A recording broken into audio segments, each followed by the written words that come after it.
무슨 까닭이냐?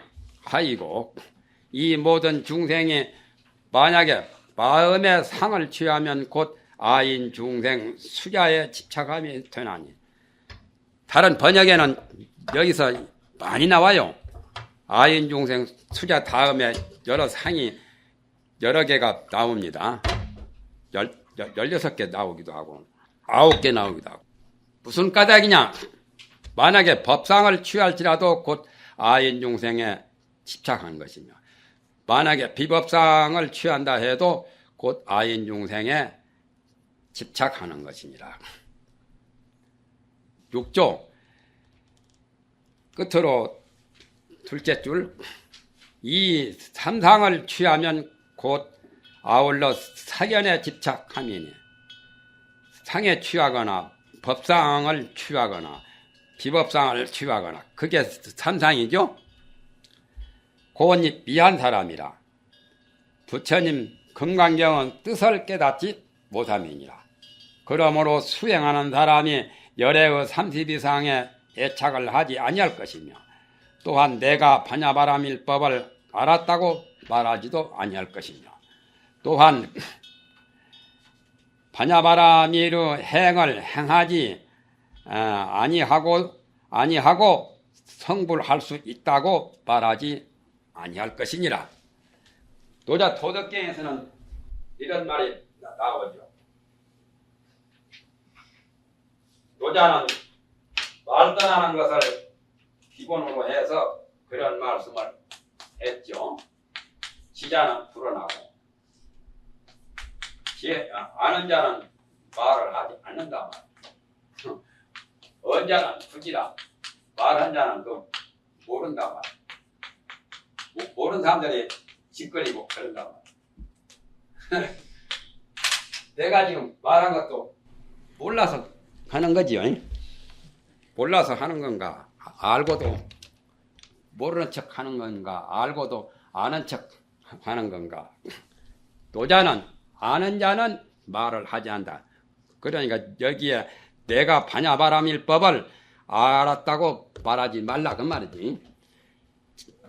원자는 부지라. 말한 자는 모르는 사람이다 그 말이야.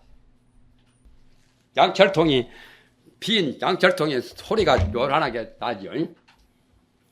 시고로 불응치법하며 불응치비법이니라. 그러므로 응당 법을 취하지도 아니할 것이며, 또한 비법도 취하지 아니할 것이니라. 오유라는 사람은 자기 딸을 시집 보내면서 말한 게 있죠. 오유라는 사람은 자기 딸을 시집 보낼 때 너 시댁에 가서 아예 착한 일을 하지 말라고 부탁했어요. 자기 딸 보고. 그러니까 딸이 자기 친정 아버님한테 말하기를, 그러면 제가 시집 가서 착한 일은 하지 말고 나쁜 일을 해야 됩니까? 하고 또 반문했죠. 그러니까 야야, 착한 일도 하지 말라고 하는데 나쁜 일을 해서 되겠느냐 말이야. 내가 잘났다고 착한 것을 내세우고 남에게 뽐내고 과시를 하는 것은 그 친척 간에 화목이 깨진단 말이야. 동서끼리 서로 잘 보이려고 하다가 가정불화가 그 가문이 화목이 깨진다는 거죠.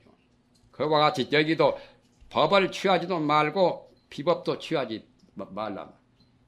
선과도 따먹지 말고 악과도 따먹지 말라는 그 말과 똑같이 비법이나 또는 법이나 다 취하지 말라 말이야. 상에 집착해도 안 되고 무상에 집착해도 안 되죠. 공에 집착하지도 말고 유에 집착하지도 말라 말이야.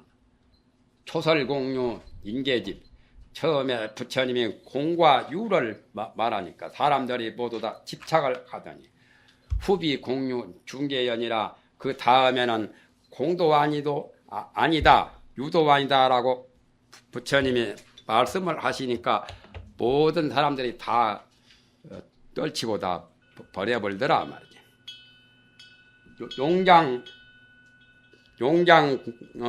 법이 전부 다 이방 약 처방이란 말이에요. 용궁만장이 이방이니 학수종담 이미연이라 학수는 열반경이죠. 열반하실 때 마침내 말씀하신 것도 진리가 현명하지 못하더라. 선사니까 그런 말씀 하셨죠. 최찰선사 전등록에 나오는 통도사 대웅전에 그 주련 것이 써붙인 것이 바로 그거 아니요. 오일한 사람, 대단한 사람이죠. 금강경의 사상을 알았던 사람이니까 그런 말, 자기 딸한테 그런 말을 했겠죠.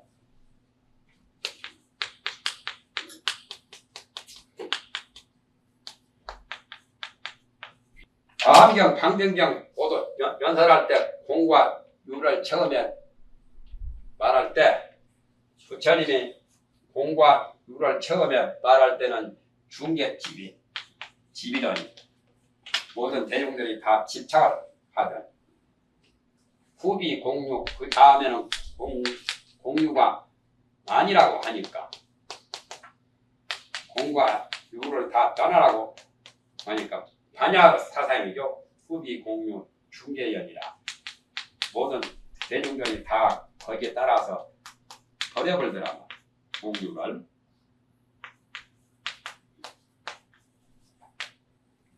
용궁만장이 이방이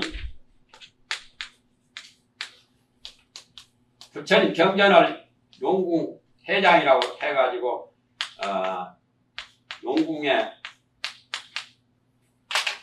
만자를 어떻게 써? 가득한 만자.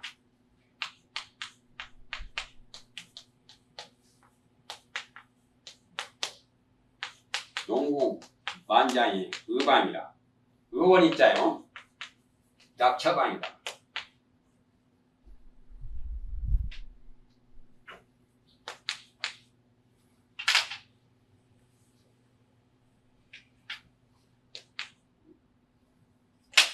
학수란 말은 학수고대 한다는 그다고 발음이 같아도 열반경 연설할 때 나무가 산화쌍수가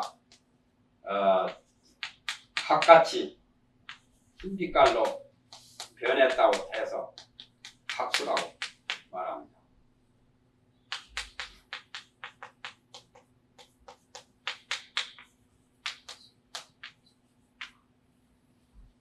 처음에 공과 유를 말하면 사람들이 모두 집착하다. 그 다음에 뒤에 공과 유가 아니라고 하니까 또 대중들이 거기에 따라서 다 버리더라고. 용궁 만장이 이방이 부처님의 경전 8만 대장경이 용궁 만장이요. 8만 대장경이 의방 의원이자 윽과대약하는 이 의자를 간단히 쓴 거예요. 용궁 만장이 다 약처방하는 의방을 우리니 학수는 열반경 연설할 때의 말씀이죠. 열반에 드실 때 산화쌍수가 변백을 했습니다. 흰 걸로 나무가 백색으로 변했기 때문에 그래서 학수라고 하죠. 학수에서 마침내 말하는 그 진리도 현명하지 못하더라. 이 시고로 이러한 도리를 쓰기 때문에 열애가 상설하되 열애가 항상 말씀하시기를 여등 비구 지하설법을 버리자라 하노니 내가 설법하는 것을 번류와 같은 걸로 알아라고 이렇게 말을 했단 말이에요. 번류경도 나옵니다. 아한부에. 번류라는 것은 뗏목이죠. 물을 건널 때 나무나 대나무를 묶어가지고 배처럼 이용하죠. 압록강 것이 거기도 큰 나무 같은 거 많이 뗏목을 때에다가 것이 띄워서 막 보내죠. 떼배라고 하는 것은 대나무를 묶어가지고 나무나 대나무를 묶어서 물을 건너는데 쓰는 거죠. 물 건너면 필요가 없는 거죠. 배는 물 건널 때만 필요한 거죠. 배와 같단 말이에요. 배에 늘 붙어 있으면 착륙이 안 되죠. 법상응사하던 하양 비법과 법도 오히려 응당 버려야 되는데 어찌 하물며 비법이랴. 법과 비법을 다 버려야 되겠죠. 6조 법이라고 하는 것은 이 반야바람일 법이요. 비법이라고 하는 것은 하늘에 태어나는 등 법이라 인천 세간법이다 말이에요. 반야바람일 법은 능히 일체 중생으로 하여금 생사의 큰 바다를 건너게 하니 이미 통과를 얻고 난 다음에는 생사의 바다를 건넌 다음에는 오히려 응당 머물지 아니야 할 건. 배 안에서 늘 머물러 있으면 물을 건너는 건 아니죠. 물을 건넌 사람은 배에서 떠나는 거죠. 하물며 천상에 태어나는 등 법을 낙착하겠느냐 말이야. 낙착함을 얻겠느냐. 거기에 즐겨 집착할 게 있느냐 말이야. 그래서 부대사 말씀에 거기 나오죠. 옆에 보면은 강을 건널 때는 오런지기 떼배를 쓰지만은 그 강언덕에 도달해서는 배를 필요하지 않는다 말이야. 인법이 원래가 무아임을 알면은 그러니까 인무와 법무와 그 도리를 안다면 오리 거로전이리요. 그 진리를 깨달아 가지고 어찌 뗏목 떼배를 필요하겠느냐. 떼배 붙어 가지고 떼배만 늘 붙잡고 있겠느냐 말이죠. 그럴 필요가 없다는 거죠. 두 번째 의심은 끝났죠. 이제 96페이지 넷째 줄에 세 번째 의심은 상이 없다면 어떻게 법을 얻거나 또 법을 연설할 수 있느냐라고 하는 그 의심을 소보리가 하니까 그 의심을 끊어주는 거라고 넷째 줄 규봉에 규봉의 이 과목은 현천보살의 27단위 중에 27가지 중에 세 번째에 해당되는 것을 말한 거요. 그 다음에 무득 무설분이라. 법을 안욕따라 삼맥삼보리를 얻은 것도 없고 안욕따라 삼맥삼보리의 법을 말하는 것도 없다고 하는 소명대자의 32분 중에 제7분이라요. 제7이라. 수보리야 뜻에 어떠하냐 생각에 어떠하냐 열애가 안욕따라 삼맥삼보리를 얻었느냐 또 열애가 설법하는 바가 있느냐 수보리 생각에 열애는 법을 얻었거나 열애가 설법하신 게 있다라고 그런 의심을 은연중 할까봐 부처님이 거슬러서 그 의심을 차단하시는 말씀이죠. 수보리가 말씀하기를 제가 부처님이 말씀하신 도리를 아는 바와 같아서는 무유정법 명 안욕따라 삼맥삼보리며 정법을 안욕따라 삼맥삼보리라고 이름함이 없단 말이죠. 그러니까 안욕따라 삼맥삼보리라고 이름할 정법이 없단 말이에요. 여기서도 해석을 잘못하는 경우가 많아요. 일반적으로는 무유정법을 정법이 없는 것을 안욕따라 삼맥삼보리라 이름한다고 그렇게 많이 해석을 하지요. 그렇게 해석하거나 그렇게 번역한 것은 제대로 된 것이 아니에요. 무유를 제일 나중에 해석해야 돼요. 안욕따라 삼맥삼보리라고 하는 정법이 없단 말이에요. 어떤 정법을 고정된 법을 안욕따라 삼맥삼보리라고 이름함이 없다 그 말이죠. 그렇게 해석해야 되고 그렇게 번역해야 됩니다. 구마라십이 번역하신 문장은 한문 문체로 이렇게 번역을 제대로 했기 때문에 무유란 말을 제일 나중에 해요. 일반적으로 거기에 해석하기 무유정법을 명 안욕 따라 삼약삼볼이라고 그런 식으로 하거든요. 이렇게 하면 틀렸어요. 무유정법을 정법이 없는 것을 이렇게 하면 고정된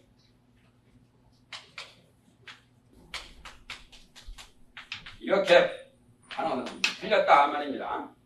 우유를 제일 나중에 해석해야 돼요. 안욕 따라 삼약삼볼이라고 이름할 정법이 없다 그 말이에요. 고정된 법을 어떤 고정된 법을 안욕 따라 삼약삼볼이라 이름함이 없다 그렇게 해도 되고 자원 무유를 제일 나중에다 해석하면 바로 해석한 거요. 영무유 정법 열애 가설이라 또한 정법을 열애가 가히 설한 것도 없습니다. 소벌이가 제대로 말았지 않아요. 부처님이 딱 물으면은 벌써 눈치채고 알아차리고 정답을 하지요. 정답이 틀릴 때 한 번 있었죠. 저 밑에 보면은 32상이 열애냐 그러니까 소벌이가 열애입니다 했지. 그때는 빗나간 거예요. 그러니까 부처님이 딱 거기서 이제 목을 축게 들기를 그렇다면 전륜성왕이 열애냐 하니까 이제 소벌이가 말하기를 전륜성왕은 열애가 아닙니다. 32상이 열애가 아닙니다. 이제 빗나갔다가 이제 바로 이제 또 제 궤도로 탈선했다가 본 궤도로 이제 올라선 거죠. 그런 등등을 보면은 수보리의 말 가운데 의심이 있는 것도 표현이 된 것도 있고 또한 말로 표현이 되지 않는 내심의 속셈으로 속마음에도 그런 것이 있기도 하고 그렇죠. 하이고 무슨 까닭이냐. 열애 소설법은 설한바 법은 개 불가치며 불가설이며 비법이며 비비법이니 가히 취할 수도 없으며 말할 수도 없으며 법도 아니며 법 아닌 것도 아니다 말이에요. 소이자 하의 일체 현상이 개의 무위법으로 이유 차별입니다. 그까지가 수보리 말씀이죠. 까닭이 어떤가 하면 무슨 까닭이냐 하면 모든 성현들이 현성들이 다 무위법으로서 무위법에서 차별이 있습니다. 본래 무위법은 차별이 없는 건데 무위법에서 여러 가지 차별 현상이 나타났습니다. 본래 평등한 데서 평등 원리에서 차별 현상이 일어났습니다. 하는 말이죠. 99페이지에 셋째 줄에 6조 사람들이 열애가 말씀하신 문자와 장구에 집착하여 무상의 진리를 깨닫지 못하고 망령되이 아르마리를 낼까 염려하기 때문에 그러므로 불가취라고 가히 취할 수 없다고 말을 했다. 열애께서 가지가지 중생을 교화하기 위하사 중생의 근기에 응하고 중생의 소지량에 따르시니 중생의 아는 정도지요. 아는 그 정도에 따르시니 있는 바 언설이 또한 어찌 일정함이 있겠느냐. 무유정법이지요. 무유정법 열애 가설이죠. 학인들이 열애의 깊은 뜻을 알지 못하고 다만 열애가 말씀하신 교법만을 외워서 본심을 요달하지 못하여 마침내 성불하지 못하기 때문에 그러므로 불가설이라고 말을 했다. 입으로 외우고 마음으로 행하지 아니하면 곧 법이 아니고 입으로 외우고 마음으로 행하여 요무소득하면 얻는 바가 없음을 알면 곧 비법도 아니다. 비비법이란 말